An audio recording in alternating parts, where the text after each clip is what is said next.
반갑습니다. 성도 여러분, 오늘도 하나님의 귀한 은혜가 풍성하게 넘치는 이 하루가 되시기를 주의 이름으로 축복합니다. 오늘은 요한복음 1장 43절로 51절까지 말씀 함께 살펴보겠습니다. 이튿날 예수께서 갈릴리로 나가려 하시다가 빌립을 만나 이르시되 나를 따르라 하시니 빌립은 안드레와 베드로와 한 동네 베스다 사람이라. 빌립이 나다나엘을 찾아 이르되 모세가 율법에 기록하였고 여러 선지자가 기록한 그 일을 우리가 만났으니 요셉의 아들 나사렛 예수니라. 나다나엘이 이르되 나사렛에서 무슨 선한 것이 날 수 있느냐? 빌립이 이르되 와서 보라 하니라. 예수께서 나다나엘이 자기에게 오는 것을 보시고 그를 가리켜 이르시되 보라, 이는 참으로 이스라엘 사람이라. 그 속에 간사한 것이 없도다. 나다나엘이 이르되 어떻게 나를 아시나이까? 예수께서 대답하여 이르시되 빌립이 너를 부르기 전에 내가 무화과 나무 아래에 있을 때에 보았노라. 나다나엘이 대답하되 랍비여, 당신은 하나님의 아들이시요 당신은 이스라엘의 임금이로소이다.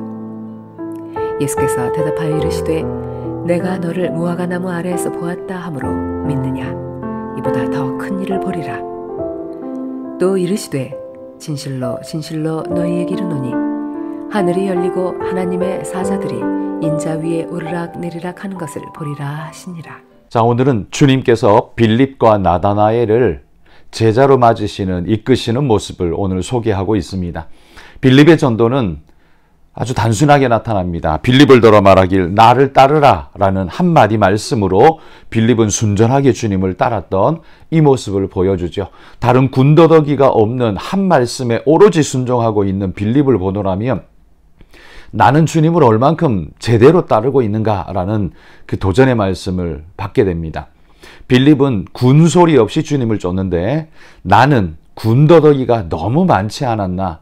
하나님 이것도 필요하고 저것도 필요하고 이래서 못하고 저것도 못하고 우리는 그 주님을 피해 도망가려 하던 그 모세의 모습처럼 그렇게도 발버둥을 치지만 빌립은 오직 순전하게 주님이 부르시는 그 부름에 적극적으로 반응하면서 쫓았다라는 사실을 오늘 우리가 마음에 한번 새겼으면 좋겠습니다.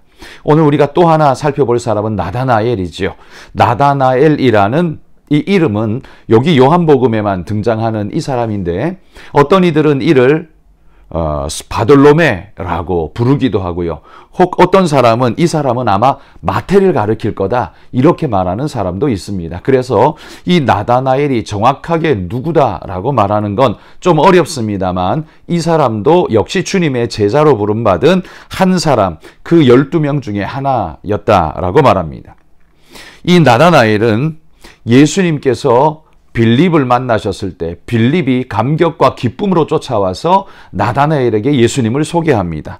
예수님이 나사렛에서 온 분이라는 사실을 들었을 때 나다나엘이 놀라서 이렇게 말하죠. 나사렛에서 무슨 선한 것이 날 수 있느냐? 그곳에서 무슨 선한 것이 날 수 있느냐라는 거죠. 이게 유대인들의 그 당시 보편 인식을 보여주는데요. 이 나사렛이라는 동네는 갈릴리에 있었던 한 지역이죠. 갈릴리라는 지역은 유대 땅에서 그 위에 사마리아 땅을 지나서 그 북쪽에 있었던 곳이 갈릴리 지역인데 이 갈릴리 지역은 이방과 바로 인접해 있는 곳이라고 유대 예루살렘으로부터 멀었기 때문에 이방 문화가 쉽게 침투하고 지배하는 곳.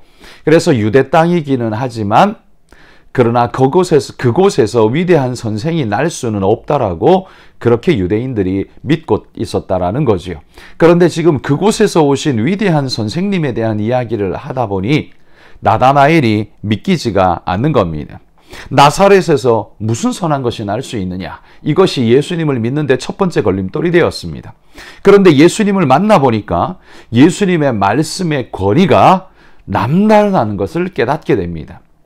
나사렛이라는 동네가 예수님을 만나는데 걸림돌이 되었지만 예수님을 만나보니 그것이 하등 걸림돌이 되지 않고 이분이 도대체 누구신가? 라는 궁금증이 더욱더 촉발되어지는 나다나엘의 모습을 봅니다. 예수님이 나다나엘을 만나서 이렇게 말씀하지요. 보라, 이는 참으로 이스라엘 사람이라. 그 속에 간사한 것이 없도다. 여러분, 예수님을 만난 제자 중에 이렇게 칭찬받은 사람이 또 있을까요?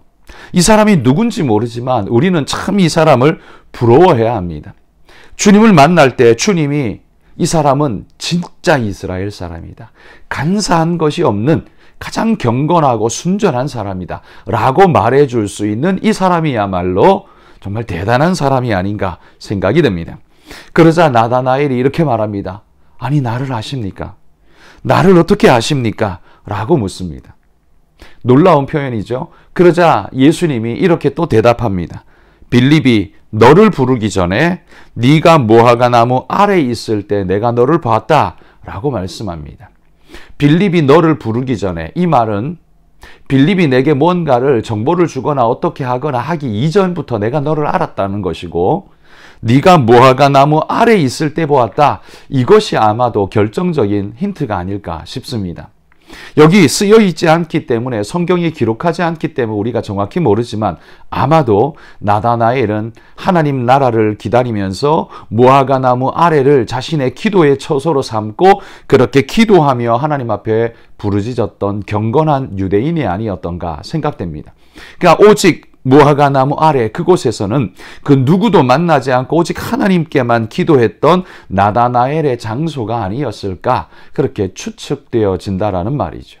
그것을 예수님께서 네가 거기 있을 때 내가 봤다라는 것, 그건 아무도 볼 수 없는, 아무도 내가 그곳에서 만나지 않았는데 거기는 내가 오직 하나님만 만나는 곳인데, 그랬을 때 나다나엘은 이분이 누구신가에 대한 마음을 더욱더 확고히 가지게 된다는 거죠. 그래서 49절에 이렇게 말하죠. 랍비여, 당신은 하나님의 아들이시요 당신은 이스라엘의 임금이로소이다. 여러분, 이 표현은 이 둘 다 굉장히 파격적인 표현입니다. 하나님의 아들이라는 말도요, 아무에게나 붙일 수 있는 말이 절대로 아니죠. 신성 모독의 말이 될 수 있기 때문에 절대로 아무에게나 붙일 수 없습니다. 또한 이스라엘의 임금이십니다. 이 말은 로마의 식민 지배하에 있었던 시대를 반영하자면 이건 역적 모의에 가까운 말이 되기 때문에 함부로 내뱉을 수 있는 말이 절대로 아니죠. 이 두 단어는 나다나엘이 함부로 쓸 수 있는 말이 아닌데 예수님께 거침없이 이 말을 쓰고 있다는 것은 나다나엘이 예수님을 만났을 때 예수님을 어떻게 느꼈는가를 우리에게 보여주는 것이죠. 나다나엘은 예수님을 만나고 그에게 단 두 마디 말을 들었을 뿐인데 그는 완전히 예수님께 사로잡혔고 주님이 누구신가를 영적으로 깨닫게 되었다라는 사실을 우리는 알 수 있습니다.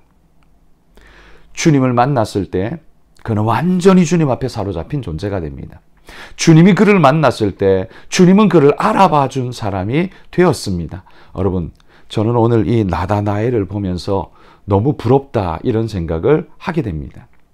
주님이 알아봐 주는 사람, 그런 사람이 된다는 것 얼마나 위대합니까? 그리고 그는 늘 하나님을 경배하고 기다리면서 하나님 나라를 소망하며 기다렸던 사람이라는 것을 예수님의 말씀 속에서 우리로 읽어보게 합니다. 그래서 예수님이 50절과 51절에 뭐라고 말합니까? 특별히 51절에 보면 진실로 진실로 너희에게 이르노니 하늘이 열리고 하나님의 사자들이 인자 위에 오르락내리락 하는 것을 보리라. 이 광경은 누가 본 광경입니까? 이 광경은 야곱이 본 광경입니다. 야곱이 베델에서 하나님을 만난 그 광경이지요.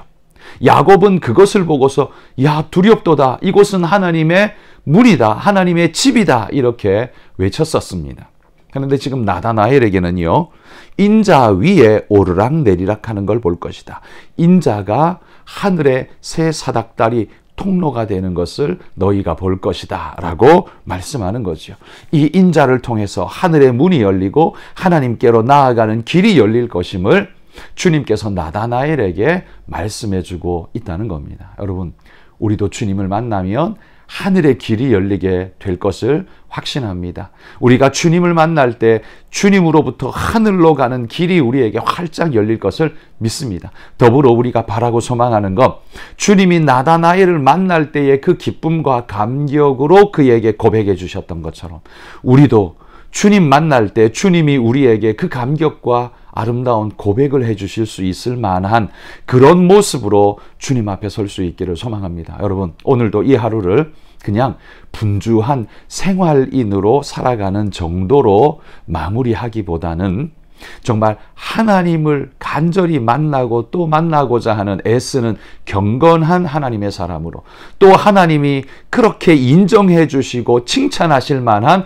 그런 사람으로 여러분 오늘 하루 우리가 살아갈 수 있다면 이 날은 그 어떤 날보다 복되고 아름다운 축복된 날이 될 줄 믿습니다. 여러분, 이런 한 날이 되시기를 소망합니다. 내가 어디에 있든 그곳이 무화과 나무 아래가 되기를 소망하고 하나님을 만나는 곳이 되기를 소망하고 하나님이 알아봐 주는 사람이 되기를 주의 이름으로 축복합니다.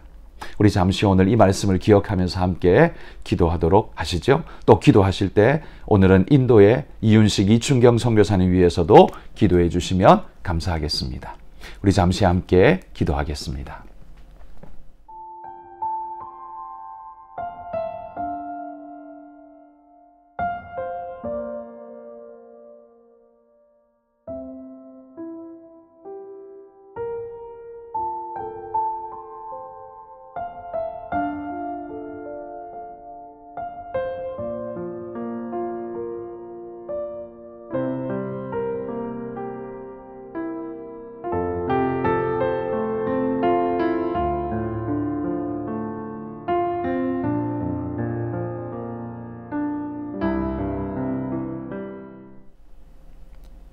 하나님 아버지 감사합니다. 오늘 빌립과 나다나엘이 주님을 만난 이 놀라운 은혜의 말씀을 하나님 우리가 오늘 대합니다. 주여 빌립처럼 군말 없이 주님 앞에 전적으로 순종하며 주님 따라가는 우리가 될 수 있도록 하나님 인도해 주옵소서. 또한 나다나엘처럼 하나님이 인정하시는 그런 귀한 사람으로 오늘 이 하루를 살아가기를 소망합니다. 주님, 주님의 인정받는 일꾼, 하나님이 쓰시고자 하는 참된 일꾼으로 거듭나서 하나님이 부르실 때 군말 없이 적극적으로 주님 순종하며 따라가는 믿음의 일꾼이 되도록 하나님 우리 모두를 축복하여 주옵소서. 이 하루를 주님께 의지하며 예수님 이름으로 기도합니다. 아멘.